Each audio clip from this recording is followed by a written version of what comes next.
8 फरवरी के इंतखाबात से हयात नौ पाने और 9 मई की हिद्दत बड़ी हद तक कम हो जाने के बावजूद पीटीआई को खासा मुश्किल लग रहा था कि वो अपने बानी चेयरमैन को अडयाला जेल से बाहर किस तरह लाए, जिनके मुकदमात के फैसले बस चंद कदम की दूरी पर थे। इसके लिए जरूरी था कि अदलिया को बेचेहरा कर देने और कानूनो इंसाफ की पोशाक पर स्याही थोपने का कोई मौका हाथ आ जाए। जाने ये पीटीआई की आरजू का करिश्मा था या किसी साहिर की मौजज़ाकारी। ऐन उन्हीं दिनों जब रमजानुल मुबारक का अशराए मगफिरत शुरू हो चुका था, आमद बहार की एक सुहानी सुबह इस्लामाबाद हाई कोर्ट के 6 मोअज़्ज़ज़ जज साहिबान के दिलों में दर्द की एक कसक जागी और उन पर मुनकशिफ हुआ कि इंतजामिया और एक एजेंसी मतलूब फैसलों के लिए दबाव डाल रही हैं। उन जज साहिबान में से हर एक की उम्र लगभग 50 बरस से जायद थी। सब ने कवायद के मुताबिक कम अज कम 10 बरस आला अदालतों में वकालत की थी। सब बरसों से इंसाफ की मसनदों पर तशरीफ फरमा थे। लेकिन हैरत की बात है कि किसी एक को भी माजी में इस तरह के दबाव से पाला नहीं पड़ा था। यहाँ तक कि शौकत अजीज सिद्दीकी को दश्ते बेनवा में धकेल कर जनरल फैज हमीद की 2 साला मेहनत को उम्दगी से पाया तकमील तक पहुंचाने का इकदाम भी इनका रजाकाराना और आदिलाना फैसला था। मंजर कुछ ऐसा था जैसे वो अभी अभी अर्श मौला के नवाह में वाक़े मुकर्रब फरिश्तों की बारगाह खास से कुर्राए अर्जी पर उतरे हों। सबकी ओबाओं से अभी तक फरिश्तों के परों की खुशबू आ रही थी। सो हर एक ने हर दूसरे को हैरत से देखा और कहा, मुझे कुछ मालूम नहीं कि यह दबाव क्या होता है और अगर पड़े तो क्या करना चाहिए। इज्तमाई फैसला हुआ कि अपने बड़ों को खत लिखकर पूछते हैं कि हमें क्या करना चाहिए। सरहद पे खड़ा एक नीम ख्वांदा सिपाही भी जानता है कि कोई कदम उसकी मुकद्दस सरजमीन पर पड़े तो क्या करना है। वो मोर्चा छोड़कर दौड़ता हुआ अपने ओसी के पास नहीं जाता कि अब मैं क्या करूं। वो गनीम का सीना छलनी कर देता या खुद शहीद हो जाता है। 6 जज साहिबान के सामने भी 2 ताज़ा मिसालें मौजूद थीं। काजी फाइज ईसा ने अदलिया की आज़ादी की खातिर कमाल बहादुरी से ग्रोह दुश्मना का मुकाबला किया और इसका सीना छलनी कर दिया। शौकत अजीज मर्दानगी से लड़ता हुआ शहीद हो गया। लेकिन आली मर्तबत 6 ने गनीम को ललकारने के बजाय बजरिया खत रहनुमाई लेना ज्यादा मुनासिब ख्याल किया। ये खत अदलिया पर दबाव के हवाले से पीटीआई के बयानिए के हक में निहायत मोतबर बयान हलफी का दर्जा इख्तियार कर गया।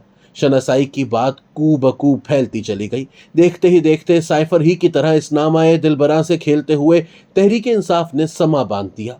वो हमेशा मुकदमात की हकीकत या मेरिट को एक तरफ रखते हुए जलसों, जलूसों, धरनों, लॉन्ग मार्चों, वकला की मुशगाफियों और सोशल मीडिया की करतबकारियों से काम लेती है।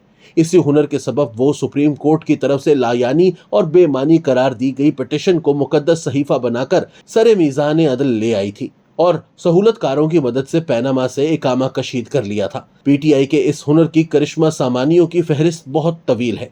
कोई है इस वतन अजीज में जिसे पेशी के लिए अदालत बुलाए और वो हजारों का जत्था लिए सड़क पर खड़ी गाड़ी से ना उतरे और अदालत खुद पेशी भरने इसकी खिदमत में हाजिर हो जाए। कोई है जो रिमांड पर पुलिस की तहवील में हो, इसके लिए सरे शाम सबसे बड़ी अदालत आरास्ता हो, कहा जाए उसे मर्सिडीज गाड़ी में लाओ, गुड टू सी यू कहकर उसका इस्तकबाल किया जाए, एक पुरतायुश बंगला इसके लिए मखसूस कर दिया जाए और सदर मुमलिकत अनवाओ एक शाम के खानों के तश्त उठाए उसके यहाँ हाजिरी दे। कोई है जो पीटीवी की रगे जान दबोच कर उसे खामोश कर दे लेकिन कानून और इंसाफ को झुरझुरी तक ना आए। कोई है जो इश्तिहारी मफरूर होते हुए कोर्ट रूम नंबर 1 की सफ़े अव्वल में टांग पर टांग रखकर बैठे कहकहा लगाए और कोई जज आंख उठाकर उसकी तरफ देख भी ना सके।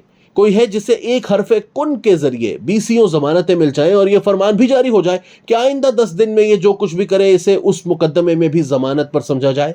कोई है जुर्मो इंसाफ की पूरी तारीख में जो सजा याफ्ता कैदी हो और जेल इंतजामिया के साथ मसावी हैसियत में मुफाहमत की याददाश्त पर दस्तखत करे। कोई है जिसे जेल में लामहदूद सहूलतें और मराआत हासिल हों।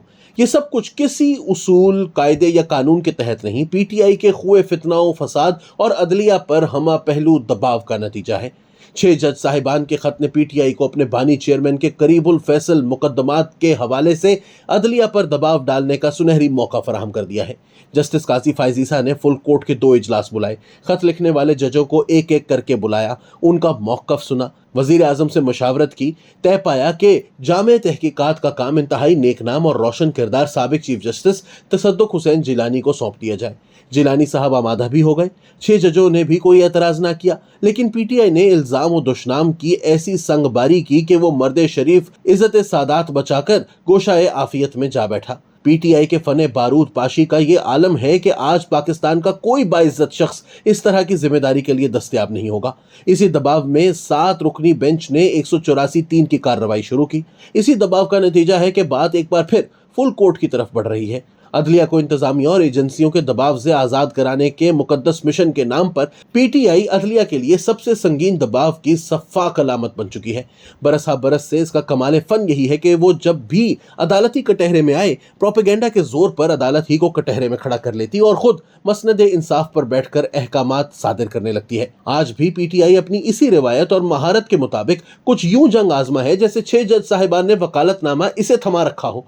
उधर अदलिया को हर दबाव से आजाद रखने के लिए रहनुमाई के मुतमन्नी जज साहिबान में से एक भी ऐसा नहीं जो कहे कि कोई जमात हमारे इश्क में हलकान होकर अपने सियासी मकासद के लिए अदलिया पर दबाव ना डाले। सो जूं जूं इमरान खान के संगीन मुकदमात अदालती फैसलों की तरफ बढ़ रहे हैं, तो जजों पर पीटीआई के दबाव में इजाफा हो रहा है। सच ये है कि आज ये दबाव हुकूमती या एजेंसियों के दबाव से कई गुना बढ़ चुका है। इसी दबाव का नमूना है कि advocate general Lahore high court में खड़ा खान साहब को हासिल खसूसी मराआत की तवील फहरिस्त पढ़ रहा है और इस्लामाबाद के 6 मकतूब नवीसों में से एक मोअज़्ज़िज़ जज वकील से सवाल कर रहा है, अगर जेल से बाहर सियासत पर बात करना जुर्म नहीं तो जेल के अंदर किसी कैदी पर यह पाबंदी कैसे लगाई जा सकती है कि वो सियासत पर बात ना करें? है कोई अफलातून जो इस मासूम से सवाल का जवाब दे?